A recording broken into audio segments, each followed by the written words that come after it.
জি তোর বিয়ের খাওয়া দাওয়া হচ্ছে নাকি? হ্যাঁ আমার বিয়ে বলেন কি? कौन है ये लोग, कहाँ से आते हैं?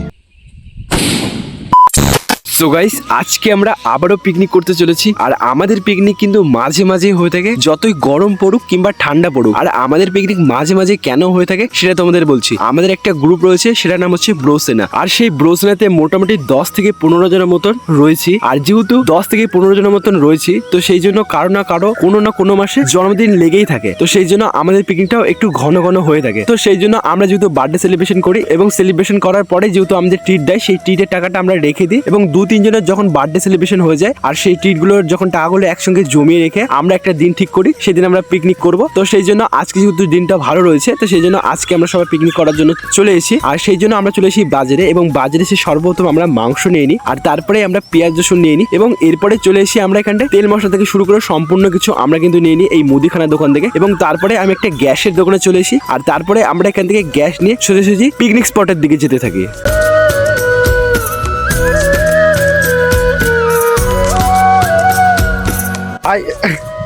আমাকে দিয়ে শালা গ্যাস ঢোলাই করাচ্ছে। কি ধরনের স্যাংরা ম্যাংরা আমাকে দিয়ে গ্যাস ঢোলাই করাচ্ছে। ওই যে আমাদের সামনে পিকনিক স্পট রয়েছে গাইস। সো গাইস, ফাইনালি কিন্তু আমরা চলে এসেছি আমাদের পিকনিক স্পটে। আর দেখো জায়গাটা কত সুন্দর লাগছে না? তো সেই জন্য ঠিক করি আমরা এই জায়গাতে পিকনিক করব। আর হ্যাঁ, আমরা যেহেতু অনেকক্ষণ আগেই মাংসটা নিয়েছি, তো সেই জন্য আমরা মাংসটাকে ভালো করে ঢেলে নিই, এবং ঢেলে নিয়ে লেবুতে ভালো করে আমরা মাংসটাকে ওয়াশ করে নিই, কারণ মাংসটা অনেকক্ষণ আগে নিয়েছি। আর যদি এখন যদি ভালো করে লেবুতে না ওয়াশ করি তাহলে মাংসটা খেতেই পারবো না। তো যেহেতু আমরা আরেক পাশে মাংসটাকে ভালো করে ফ্রিজ করছি, তো সেই জন্য আরেক পাশে আমরা ভাত থেকেও চাপিয়ে দিই। তো যতক্ষণ ভাত হচ্ছে ততক্ষণ ধরে আমরা পেঁয়াজ রসুনগুলোও কেটে দিই। এত বড় এটা কি চকলেট বোম? আর শোলটাও তো প্রচুর বড়। এটা কি ফাটাবি? এত বড় বোম ভাই প্রথম দেখলাম। দেখি আস্তে করে ফাটাস ভাই। ইয়ে বিশাল বড় তো, শোলটাটা প্রচুর বড় রে। দেখিস, সাবধানে সাবধানে।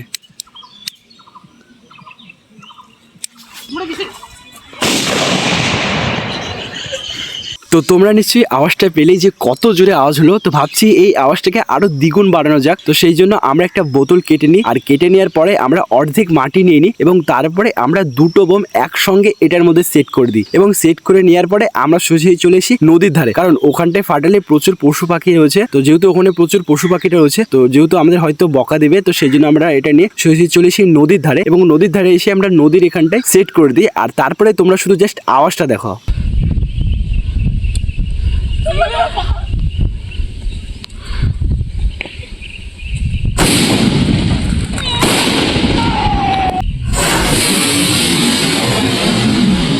আমাদের কিন্তু আতশবাজি এখন কমপ্লিট না? এই যে দুজনে প্রচুর অবস্থাটা দেখাই। দাঁড়া, বোতলটা দেখাতে। হ্যাঁ দেখি বোতলের অবস্থা দেখাতো। কি চাইনি বোতল দেখি। এ ভাই মাঝখান থেকে দেখি দেখি। ইয়ে বোতলের অবস্থাটা কি হয়ে গেছে গাইস, দেখো।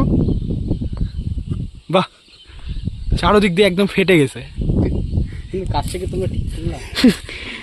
একটা নিচে ফাটলো, একটা হয়তো উপরে ফাটছে।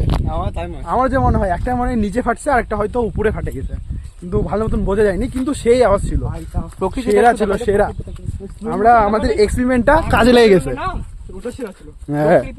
আর দেখো এসেই দেখো মালটা ফটোশুট করা শুরু করে দিয়েছে। নিচে দেখো ক্যামেরাম্যান কত খাটনি করছে ওর ছবি তোলার জন্য, এবং ছবি তোলার পরেই কিন্তু দেখতেই পাচ্ছ আমরা এখানটা কিন্তু মাংসটাকে তুলে দিই। আর দেখো ছেলেপেলের কাণ্ডটা দেখো। ये सब क्या देखना पड़ रहा है? अच्छा है मैं अंधा हूँ। তো আমরা কিন্তু এখন মাংস করছি, আর মাংস করার আগে কিন্তু ভালো করে আমরা পেঁয়াজ রসুনগুলোকে ভেজে নিই। আর এগুলো মোটামুটি 5 থেকে 10 মিনিটের মতন ভেজে নিই। আর ভেজে নেওয়ার পরে কিন্তু আমরা টক দই দিই, আর টক দই দেওয়ার পরে আমরা মশলাটাকেও দিয়ে দিই। আর এই মশলাগুলোকে 5 থেকে 10 মিনিট কিন্তু আমরা আবারও কষিয়ে নিই। আর এটা কষিয়ে নেওয়ার পরে আস্তে আস্তে আমরা মাংসটাকেও ছেড়ে দিই, আর মাংসটাকেও ভালো করে একসঙ্গে মিক্স করে নিই। আর এটা মোটামুটি 20 থেকে 30 মিনিটের মতন রেখে দিলেই কিন্তু আমাদের পুরো মাংসটা রেডি হয়ে গেছে। আর দেখো আমাদের কিন্তু মাংসটাও পুরো রেডি হয়ে গেছে, আর মাংসটা দেখে পুরো লোভ লেগে যাচ্ছে। তো এবার তো হচ্ছে আমাদের টেস্ট করার পালা। তো চলো এবার আমরা খেতে বসি। দেন তারপরে কিন্তু আমরা এখানটা সবাই খেতে বসে পড়েছি। আর দেখতে পাচ্ছ সবাই কিন্তু বসে পড়েছি, আর মাংসর কালারটা কি এসছে তোমরা জাস্ট একবার দেখো। আর এই ছেলেটা কি বলছে তোমরা শুধু শোনো। ভালো হয়েছে, আমাদের রাঁধুনি খুব ভালোই রান্না করছে। কিন্তু ব্যাপারটা হচ্ছে যে আমাদের রাঁধুনি এখানে ঝাল বেশি দিয়ে ঝালটা একটু কম লাগছে ঠিক ক্যাটারিং করে দিই আর হলো ফুলেরও কাজ করে দিই ঠিক আছে কোনো ব্যাপার না আমার সঙ্গে যোগাযোগ করতে পারেন আমার নাম্বার হলো 9475695992 অর্ডার দিয়ে আমার ব্যবসাকে ইয়ে করিস না যাই হোক আমারও কিন্তু এখনো প্রচুর খিদে পেয়ে গেছে আর আমি কিন্তু আর সবুর করতে পারছি না আর যেহেতু আমার পাতে কিন্তু লেগ পিস পড়েছিল তো সেই জন্য আমি কিন্তু এই লেগ পিসটা দিয়ে শুরু করি আর এই মাংসটা খেতে জাস্ট অসাধারণই হয়েছে এতটা সুন্দর হয়েছে এখনো মনে হচ্ছে মুখে লেগে আছে আর লাস্টে কিন্তু ছিল একদম এই ছেলেটার ওটার সাইজে একটা মিষ্টি